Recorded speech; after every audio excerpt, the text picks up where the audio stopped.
Seattle, summer of 1973. The Pacific Northwest Karate Championships have drawn nearly 5,000 spectators into the downtown arena, and tonight's main event has held the crowd's full attention through 3 brutal rounds, ending with the same competitor who has dominated the entire tournament standing victorious at the center of the mat. Her name is Caroline Vos, 27 years old, a third-degree black belt who has spent the last 6 years building one of the most feared records on the West Coast competitive circuit: 44 wins, 0 losses, 31 of those wins by clean knockout. She fights with a controlled fury that has turned her matches into must-see events, and tonight she has just finished her toughest opponent with a combination that brought the crowd to its feet. The promoter, Harold Fitch, has arranged a special surprise, securing Bruce Lee, who is in town for promotional appearances, to present the championship belt. When the announcer calls Bruce's name, the arena explodes. He walks out in a simple dark jacket, smiling easily, and crosses the mat toward Caroline, extending his hand for the traditional bow of respect. But Caroline doesn't bow, she stands with arms crossed, a cold expression on her face. As a confused murmur ripples through the crowd, she grabs the announcer's microphone. "I just spent 6 years building this record," she says clearly. 44 real fights with real rules and real consequences. And now you're telling me the person handing me my trophy is a movie star. No offense, but what exactly qualifies you to be standing on this mat tonight? You make movies. They're entertaining, but entertaining isn't the same thing as fighting. What exactly have you tested, besides how good you look on a film set with a stunt coordinator standing 3 feet away? I worked too hard to pretend some Hollywood kung fu actor has any business handing me anything tonight. The arena goes completely silent, 5,000 people caught in the sudden tension of an unscripted confrontation. Harold Fitch frantically steps forward to intervene, but Caroline pulls the microphone away, refusing to let go. Bruce stands quietly through her tirade, watching her carefully, reading the posture and tone that lie beneath her words. When she finally pauses, he calmly asks if he can respond, his voice carrying easily even without a microphone. Caroline crosses her arms and tells him to go ahead. Bruce acknowledges that he makes films and that movie choreography is not the same as a tournament with real consequences, but he firmly rejects her assumption that he hasn't trained or tested his skills. Caroline's jaw tightens.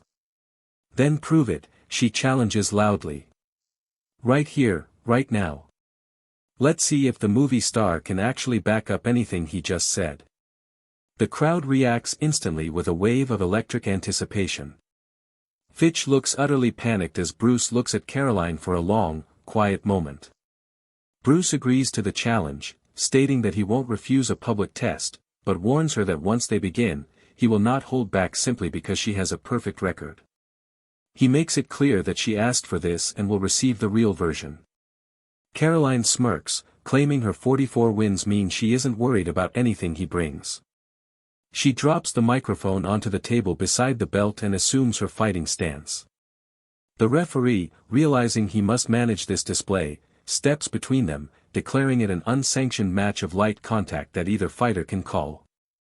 Both nod, keeping their eyes locked, and as the referee steps back and signals the start, Caroline explodes forward with a committed, powerful reverse punch.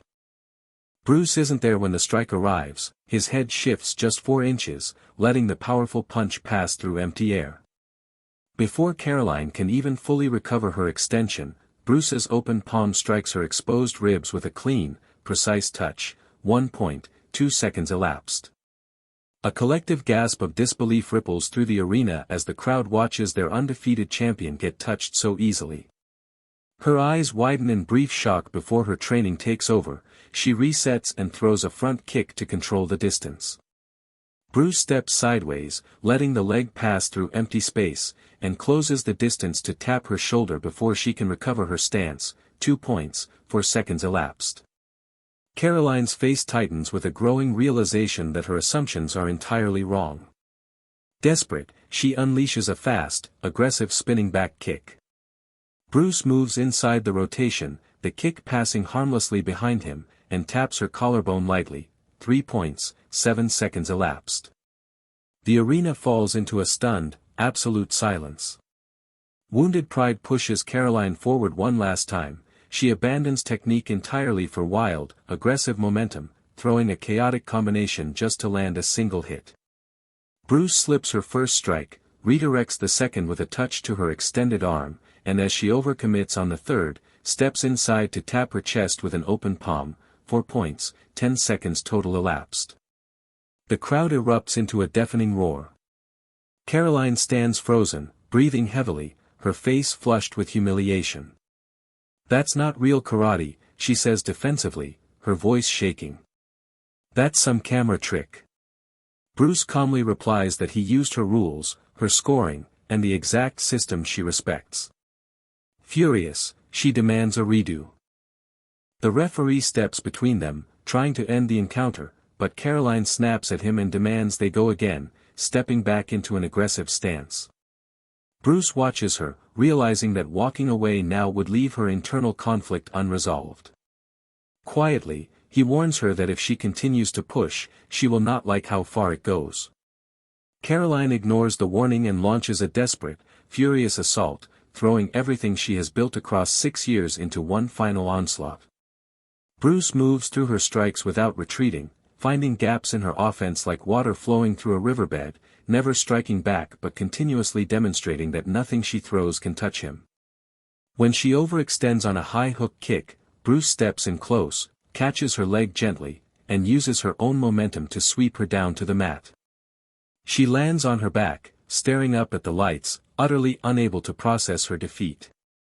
Refusing Bruce's extended hand, she gets up on her own, rigid with humiliation. "This isn't over," she spits. The referee firmly declares it finished for the night as security moves in. Caroline glares at Bruce, asking if he thinks this proves anything.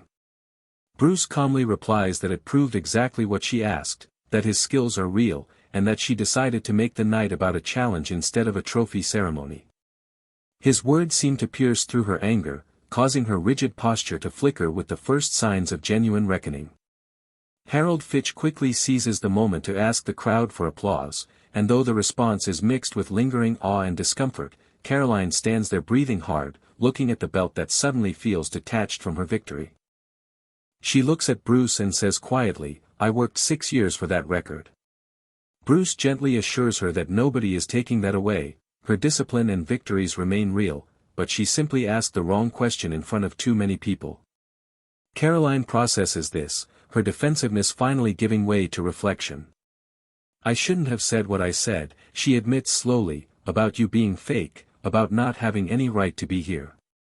Bruce accepts her words without any edge, agreeing that she probably shouldn't have. When she asks why he didn't just walk away when she refused to bow, Bruce explains that he doesn't mind disagreement, but he minds someone making public claims about something they haven't bothered to examine.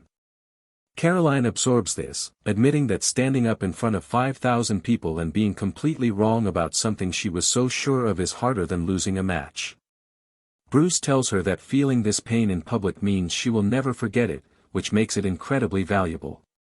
Slowly, she extends her hand, and Bruce takes it. The crowd, sensing the transformation, begins to applaud with genuine warmth. Caroline speaks into the microphone, offering a public apology for turning a kind gesture into something ugly. Bruce accepts it warmly, reminding her that tonight added to her understanding rather than taking away from what she earned. Fitch hands the championship belt to Bruce, who presents it properly.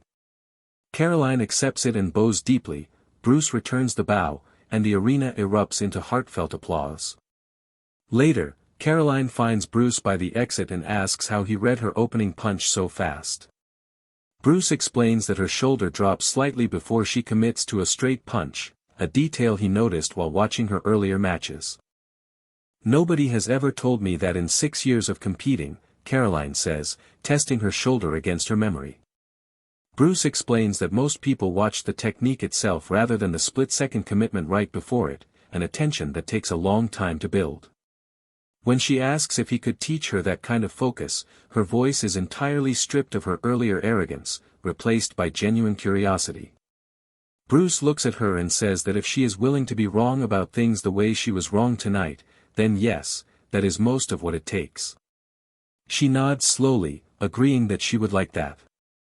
They stand in the emptying parking lot, talking through technical specifics as she asks pointed questions and he answers them honestly, the conversation becoming far more valuable than what either of them expected from the evening. The newspapers the next morning would focus on the raw spectacle of an undefeated champion humbled in 10 seconds by a film star. But the 5,000 people who sat in that downtown arena would remember something else. They would remember a proud fighter who refused to bow, who spoke cruelly in front of everyone who came to celebrate her, and who was shown completely how wrong she was. Most of all, they would remember that she found the much harder kind of courage required to step back onto that mat, extend her hand, bow properly to her opponent, and genuinely mean it.